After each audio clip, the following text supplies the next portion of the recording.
여러분 안녕하십니까? 이지선 앵커의 휴가로 당분간 제가 주말 뉴스데스크를 진행합니다. 첫 소식 전해드립니다.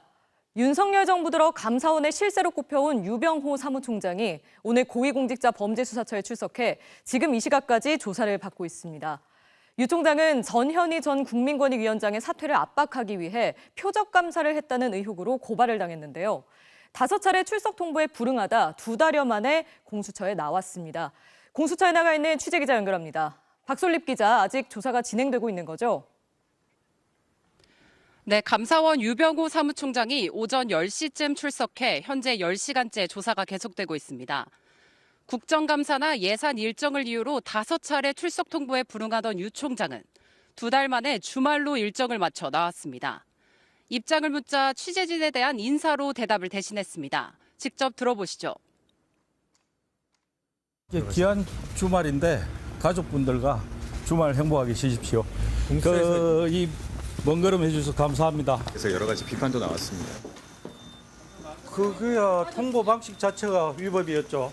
실형불기란 지적도 있었는데요. 그런 거 없습니다. 문재인 정부 당시 월성원전 경제성 조작 의혹을 감사하다 감사 일선에서 배제됐던 유 총장은 윤석열 정부 들어 핵심 요직으로 복귀했습니다. 이후 전 정부를 겨냥한 감사를 주도하며 감사원 실세로 꼽혀왔습니다.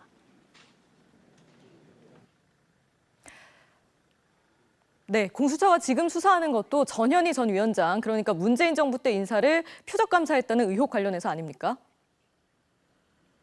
네, 유 총장이 고발된 혐의부터 정리해보면 감사원은 지난 6월 국민권익위원회에 대한 감사 결과를 발표했는데요. 전현희 전 위원장은 1년 가까이 감사하고서 대부분 사안이 경미해 책임을 묻지 않는 불문 결정이 나왔다. 사퇴 압박용 표적 감사였다며 유 총장 등을 고발했습니다. 360쪽 분량의 질문지를 준비한 공수처는 제보 신빙성이 낮은데도 감사를 강행했는지, 주심 감사위원 결재도 없이 감사 보고서를 공개한 경위는 뭔지 따져 묻고 있습니다. 반면 유 총장은 아무 문제가 없는 감사라는 입장을 강조하고 있는 것으로 전해졌습니다. 유 총장은 조사실에서 저녁 식사도 했는데요. 심야 조사에 협조하기로 했는지 아니면 추가 출석이 필요할지는 아직 불확실합니다. 다만 진술이 제대로 반영됐는지 조서 검토에도 제법 시간이 걸리기 때문에 오늘 조사는 밤까지 이어질 것으로 보입니다. 지금까지 고위공직자 범죄수사처에서 MBC 뉴스 박솔림입니다. 한미 새나라 안보사령탑이 미국 캠프 데이비드 합의를 발표한 이후 오늘 서울에서 다시 만났습니다. 북한 핵미사일 도발을 적극 차단하기 위해 공조를 강화하는 새로운 대북 이니셔티브 추진을 선언하고 공급망 협력도 강화하기로 했습니다. 보도에 조희영 기자입니다. 서울에서 다시 만난 새나라 안보실장들은 보다 강화된 새로운 대북 공조 추진을 선언했습니다. 지난달 북한의 정찰위성 발사와 관련해 미국과 일본도 북한의 경솔한 미사일 발사, 전례 없는 도발이란 표현을 써가며 북한을 적극 비판하면서 북한의 핵과 미사일 개발 차단을 당면한 과제로 제시했습니다. 유엔 안보리 결의에 따른 북한의 비핵화 의무와 군사협력 금지 의무를 재확인하고 이에 대한 국제사회의 철저한 이행을 확보하기 위해 세 나라 간 공조를 3국은 북한 핵미사일 개발에 자금원으로 지목된 불법 사이버 활동에 함께 대응하기로 했고 미사일 경보 정보 실시간 공유, 3자 군사훈련 계획 수립도 계속 추진합니다. 핵심 광물이나 2차 전지처럼 각국 경제의 필수 품목에서 잠재적 교란이 발생했을 때에 대한 공급망 협력도 강조했습니다. 최근 국내에서 산업용 요소와 인산 암모늄 등 중국에 대한 의존성이 큰 원자재 공급 우려가 나오는 상황에서 산업 차원의 공조 역시 강화했습니다. 미국은 대만 해협의 평화를 강조하면서 중국을 겨냥하기도 했습니다. We will continue to stand up for peace and stability across the Taiwan Strait and freedom of navigation in the East and South China Seas. 한국과 미국은 반도체 기술센터 설립을 추진하기로 하는 등 반도체와 양자 분야에서 기술 협력을 강화하기로 했습니다. 윤석열 대통령은 어제 이들과 만찬을 함께 했는데 미국과 일본 안보실장 모두 윤 대통령 이후 달라진 한미일 관계를 환영한다며 더 많은 협력을 바란다고 밝혔습니다. MBC 뉴스 조희영입니다. 네, 그럼 오늘 안보실장 회의와 관련해서 몇 가지 더 짚어보겠습니다. 정치팀 조희형 기자 나와 있습니다. 네, 조 기자, 공조 강화를 통해서 새로운 대북 이니셔티브를 추진한다는 이 메시지, 우리나라 입장에서는 어떤 의미가 있을까요? 네, 오늘 회의는 지난 8월 미국 캠프 데이비드에서 한미일 정상들이 모여서 대북 공조를 강조한 이후 이뤄지는 후속 절차의 일환입니다. 그 합의가 선언에만 그치는 게 아니라 충실히 이행되고 있다. 한미일 협력이 견고하다는 걸 보여주는 의미가 있겠습니다. 국방부는 3국이 추진하기로 한 북한 미사일 경보 정보 실시간 공유가 현재 마무리 단계라고 평가하고 있고 다음 달부터 한미일 3자 훈련도 체계적으로 이루어질 것으로 보고 있습니다.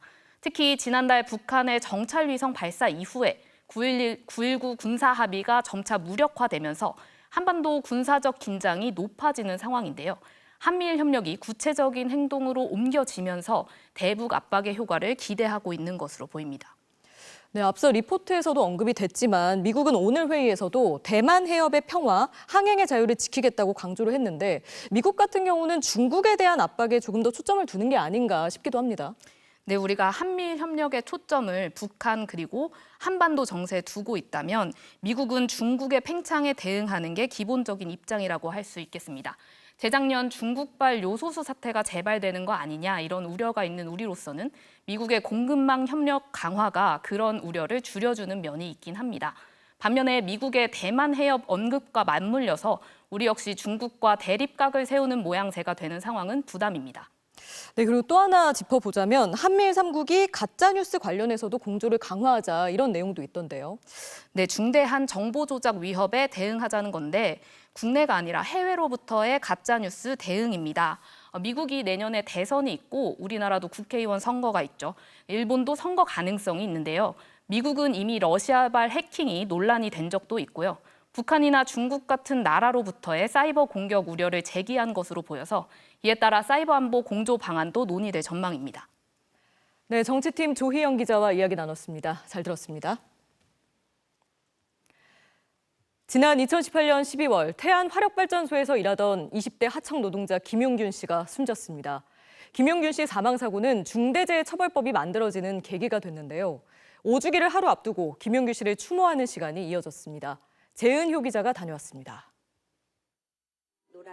5년 전 화력발전소에서 일하다 컨베이어 벨트에 끼어 숨진 24살 김용균 씨. 옅은 미소를 띤 사진 앞에는 그가 좋아하던 치킨과 햄버거가 놓였습니다. 엄마는 세상이 멈춘 것 같던 그날이 심장에 각인된 듯 잊히지 않습니다. 가슴이 텅 빈 것처럼 모든 것이 허무했어. 그동안 어떻게 지냈니? 우리가 평소에 그랬던 것처럼 고주알 미주알 서로 말 섞으며 행복했던 지난날이 몹시도 그리운데. 하청 노동자이던 용균 씨의 목숨을 앗아간 컨베이어 벨트에는 안전장치가 없었습니다. 작업 현장에서는 2인 1조 근무 수칙도 지켜지지 않았습니다. 하지만 이틀 전 대법원은 원청 대표에게 최종 무죄 판결을 내렸고 죄가 인정된 원하청 관계자들 누구에게도 실형을 내리지 않았습니다. 내가 김용균이다. 우리가 김용균이다. 추모객들은 무거운 마음으로 김용균 씨 영정 앞에 섰습니다. 대법원은 진짜 사장에게 면죄부를 주고 원청이 책임을 져야 한다는 사회적 흐름은, 대법원의 이번 판결은 이런 사회적 흐름을 받아들이지 않으려는. 아들을 지키지 못했다는 죄책감으로 5년을 보낸 엄마는 죽음을 헛되이 하지 않겠다고 아들 앞에서 다시 다짐합니다. 너에게 못 지킨 부모라 좋은 결과로 사과하고 싶었는데 정말 미안하다. 우리처럼 누군가 당하지 않도록 죽음을 막는 것을 꼭 해내고 싶어. 용균 씨를 기리고 추모하는 움직임은 서울 종로구 보신각에서도 이어졌습니다. 그의 죽음으로 중대재해처벌법이 만들어졌지만 전면 시행을 미루려는 정치권의 움직임은 야속하기만 합니다. 52 미만 사업장에 대해 법 적용을 유예하겠다는 것은 그동안 중대재해를 줄이겠다는 정부와 정치권의 약속이 말장난이었음을 보여주는 것입니다. 막을 수 있었던 참사로 가족을 잃었다는 같은 아픔을 겪은 12구 이태원 참사 희생자 유족도 자리를 지켰습니다. MBC 뉴스 재은유입니다. 알고 지내던 여성을 살해한 뒤 다른 남성과 극단적 선택을 시도한 남성에 대해 경찰이 구속영장을 신청했습니다. 의식을 회복한 남성을 긴급 체포한 경찰은 또 다른 남성의 범행 가담 여부 등을 조사할 계획입니다. 김현지 기자의 보도입니다. 지난 수요일 인천 영종도의 외진 공터에서 차량 한 대가 발견됐습니다. 차 안에 있던 20대 남성 2명은 의식이 없는 상태였고 곧바로 병원으로 옮겨졌습니다. 이들이 타고 있던 차량 주인은 20대 여성이었는데 남성들이 발견된 당일 저녁 6시쯤 자택에서 숨진 채 발견됐습니다. 택배가 많이 셌었거든요, 며칠 동안. 그래가지고 좀 이상하다 싶기는 했는데 아침에 보니까 이제 폴리스 라인이 쳐져 있더라고요.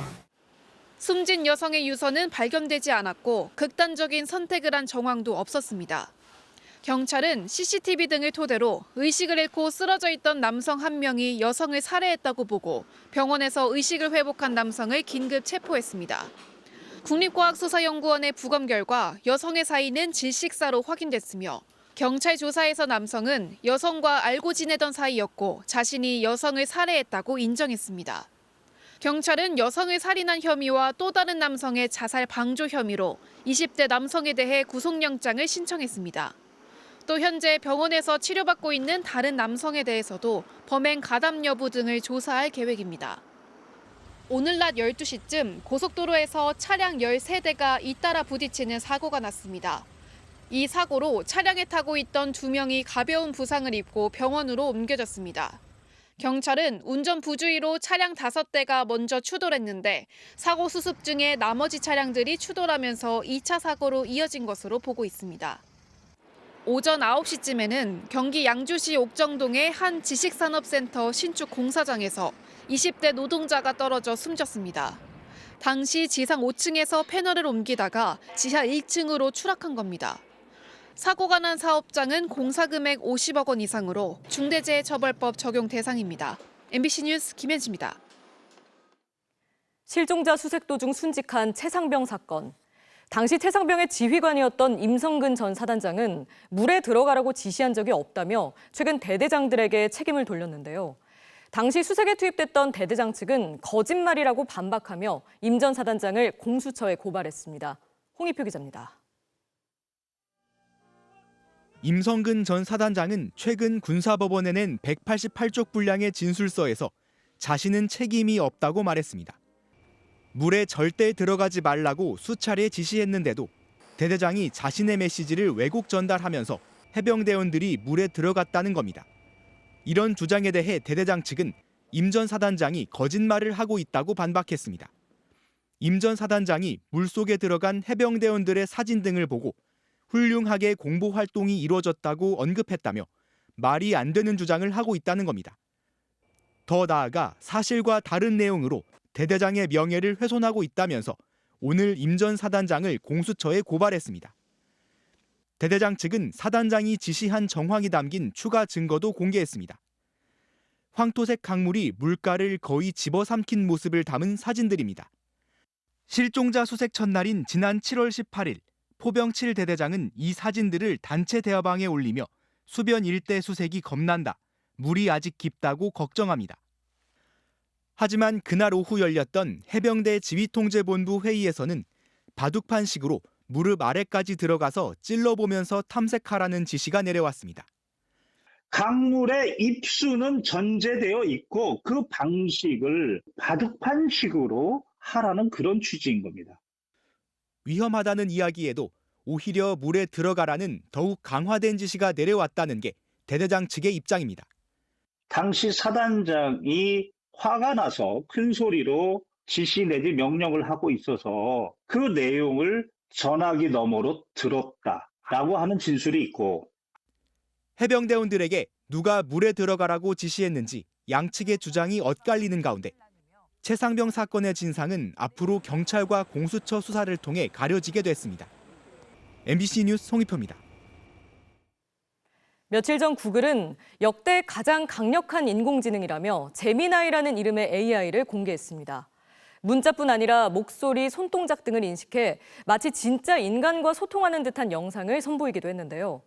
하지만 이 영상이 실시간 촬영본이 아닌 사전에 편집된 것으로 알려져 논란이 일고 있습니다. 이재욱 기자가 전해드립니다. 종이에 그림을 그리자 새처럼 보인다는 대답이 나옵니다. 이어 출렁이는 물을 추가로 그려넣자. The bird is swimming in the water. It has a long neck and beak. It is a duck. 놀이도 척척 해냅니다. You are trying to get me to find the paper ball under the cup. I accept the challenge. The cup to the left.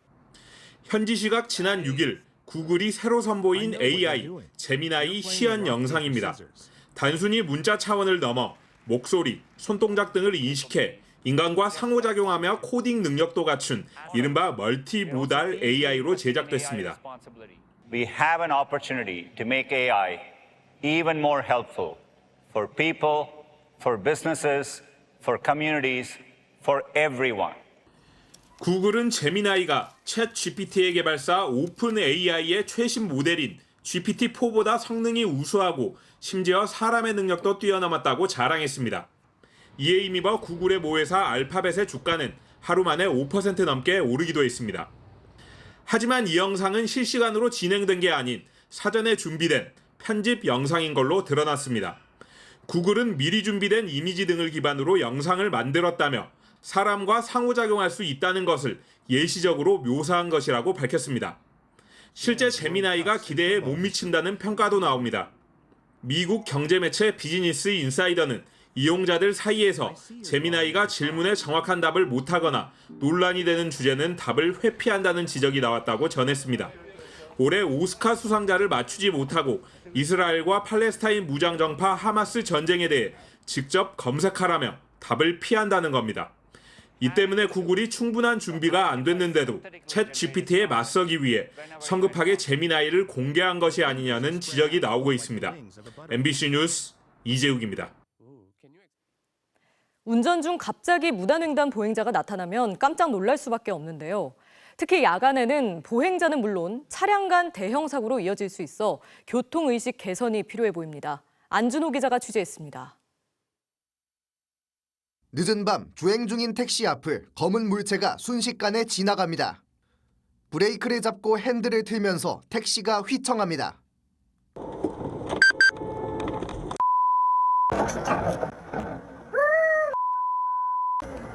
네 명이 한꺼번에 왕복 6차선 도로를 가로질러 무단 횡단한 겁니다. 손발이 떨리고 만나서 확인하고 얘기하려고 했는데 손살같이 달려가시더라고. 이제 얘기도 못하고 너무 떨려서. 목포의 한 왕복 8차선 도로. 한 남성이 중앙분리대 화단 옆에 서 있습니다. 차량 토닝이 잠깐 뜸해지자 느긋하게 도로를 가로질러 건넙니다. 일부 시민들이 무단 횡단을 하는 지점에서 15m 떨어진 곳에는 이렇게 횡단보도가 있습니다. 도로에서 무단 횡단하는 사람들을 쉽게 볼 수 있고 그 모습도 다양합니다.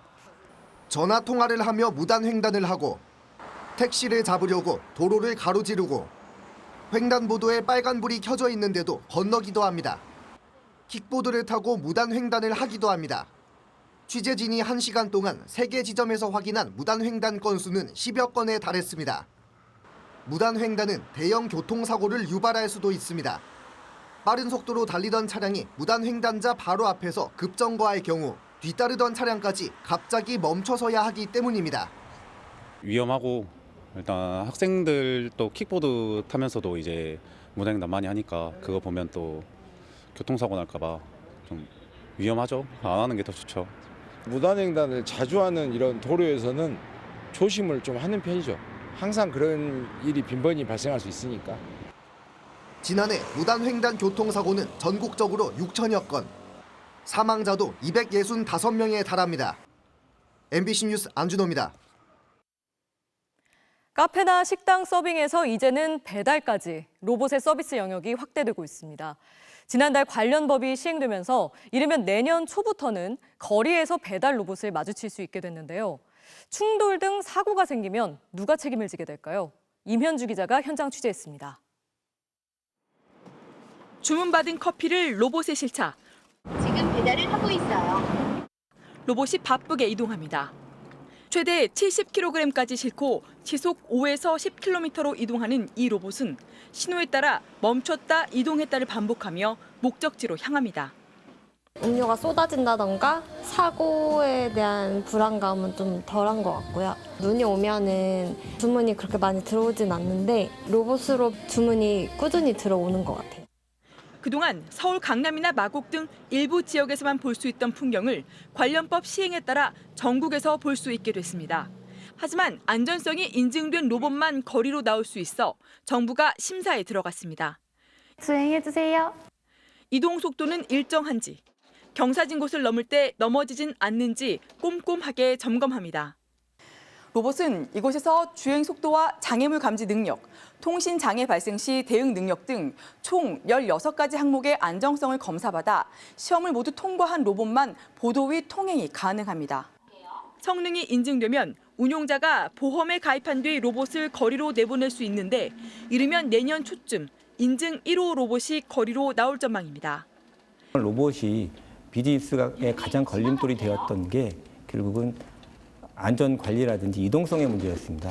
근데 이번 법 시행으로 로봇을 사람과 같이 봤다는 의미가 있기 때문에 하지만 로봇이 인공지능, AI 기술을 활용해 영상 자료 데이터를 얻고 주변 환경을 인식할 수 있는 데이터 시스템을 구축해야 하는 과제도 남아 있습니다. 기술적으로는 완성도가 꽤 있고요. 인공지능 발달과 맞물려서 로봇 기능들이 계속 업그레이드 되고 있는데 문제는 이제 데이터를 모을 수 있는 환경이 가장 어려운 부분입니다. 이동 중 촬영된 영상은 업무 목적으로만 사용 가능하며 개인이 초상권 침해 등을 이유로 촬영 거부 의사를 밝히거나 사생활 침해 논란이 있는 경우 개인정보보호법 문제가 될 수 있습니다.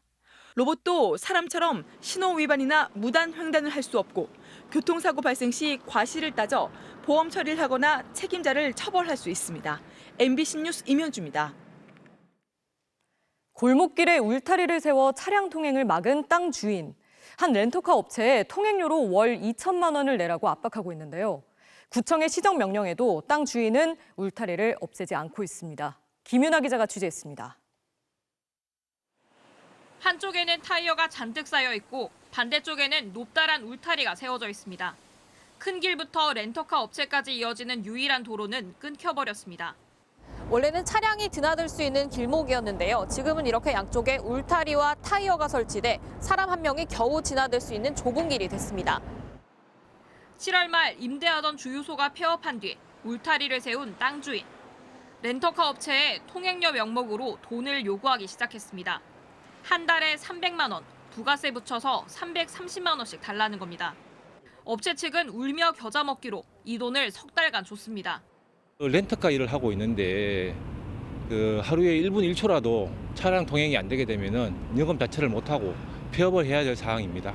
지금 죽을 지경입니다. 진짜 울고 싶습니다. 그런데 땅 주인이 갑자기 금액을 터무니없이 올렸습니다. 앞으로는 한 달에 2천만 원, 거기에 부가세 10%를 붙여 2,200만 원씩 입금하라고 했습니다. 못 내겠으면 그나마 내준 길마저 막아버리겠다는 겁니다. 행위를 받을 수 있는 시간을 9월부터 12월까지로 간증이 하나 하고 당신이 그냥 필요한 장소를 거기가 나가든지 하는 부분은 당신이 알아서 하고 내 땅을 통해가지고 출입을 못한다 이 이야기예요. 하지만 아무리 사유지여도 최소한의 도로도 보장하지 않은 채 울타리를 짓는 건 엄연히 건축법 위반입니다. 사유지지만 그래도 이 건축물을 지을 때 이 도로폭이 너무 좁으니까 그만큼 후퇴해서 지었어야 되는 거였어요. 도로 공대 부분을 본인이 어기고 거기다가 이제 울타리 치신 거죠. 땅 주인은 구청의 시정 명령을 받고도 한 달 넘게 울타리를 그대로 방치 중입니다. 사하구는 서로 원만하게 협의하라는 대답뿐. 지난 2020년 해운대구 해리단길에서 발생한 비슷한 사례에서는 땅 주인이 영업방해 혐의로 형사재판에 넘겨지면서 울타리를 자진 철거하는 걸로 사건이 마무리됐습니다. MBC 뉴스 김윤아입니다.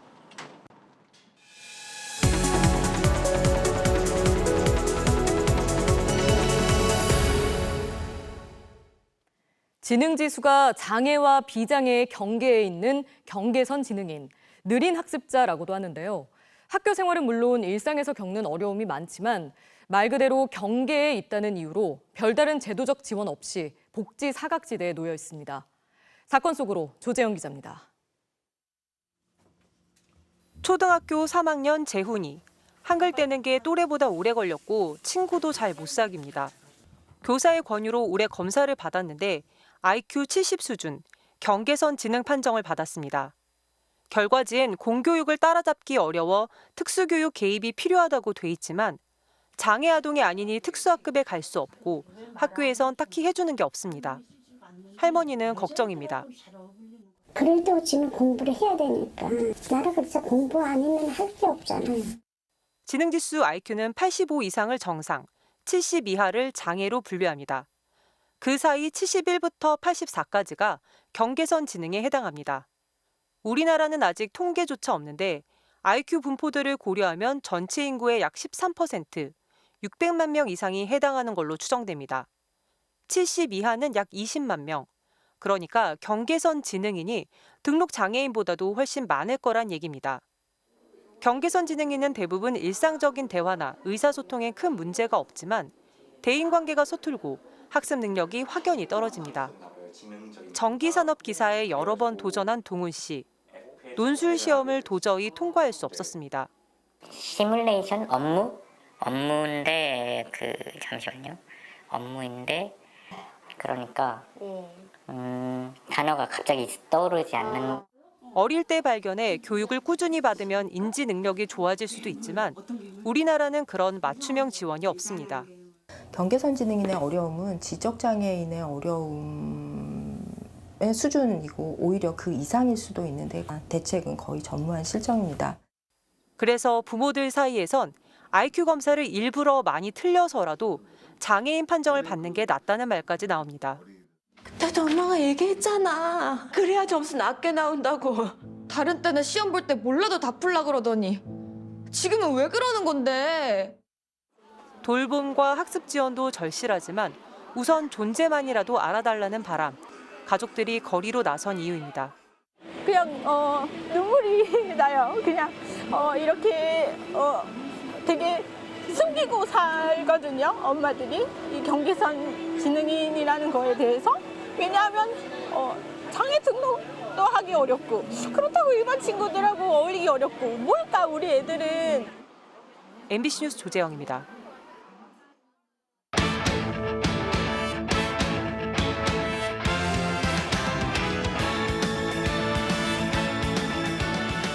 토요일 밤 스포츠 뉴스입니다. 프로축구 승강 플레이오프에서 수원FC가 무려 7골을 주고받는 치열한 승부 끝에 부산을 꺾고 1부 리그 잔류에 성공했습니다.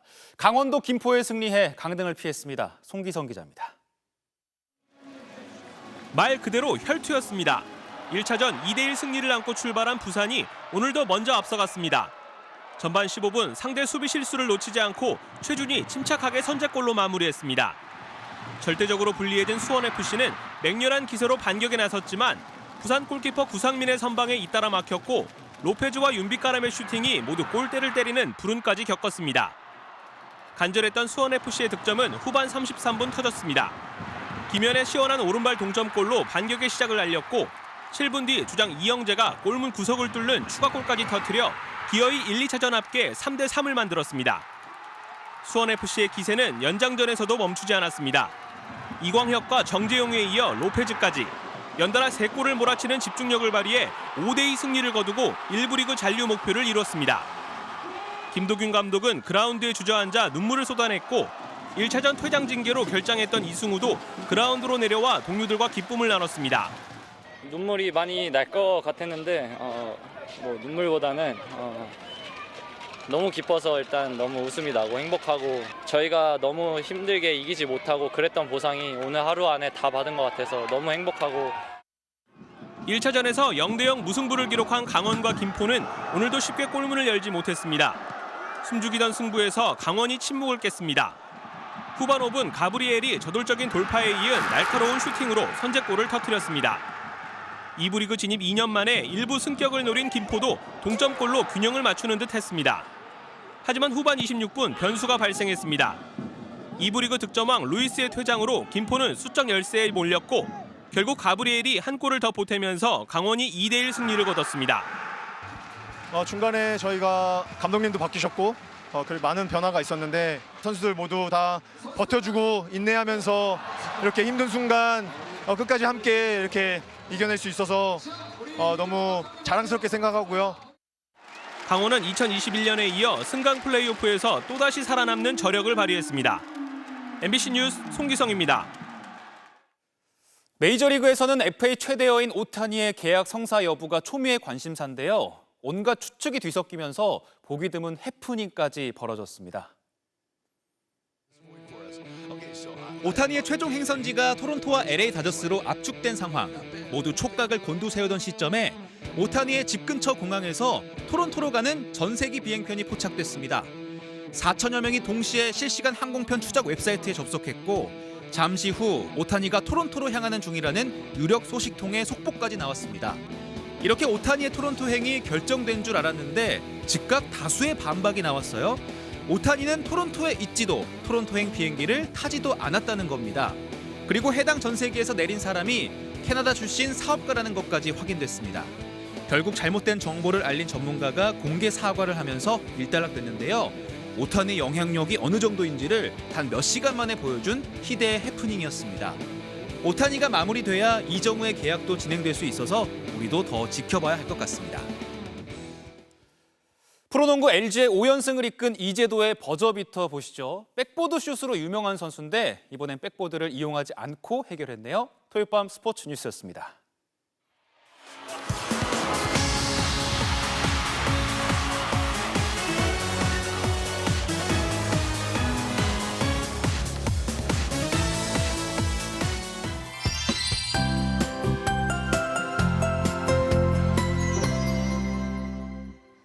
네, 요즘 겨울이 맞나 싶으시죠? 오늘도 봄처럼 온화했는데요.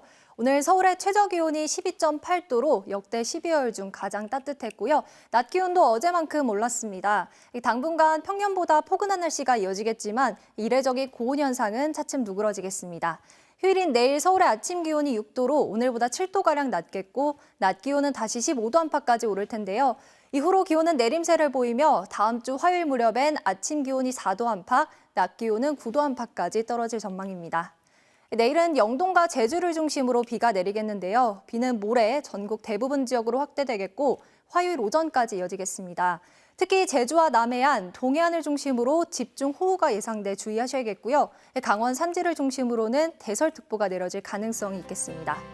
내일은 전국이 차츰 흐려지겠고요. 충청과 전북 지역은 종일 공기가 탁할 것으로 보입니다.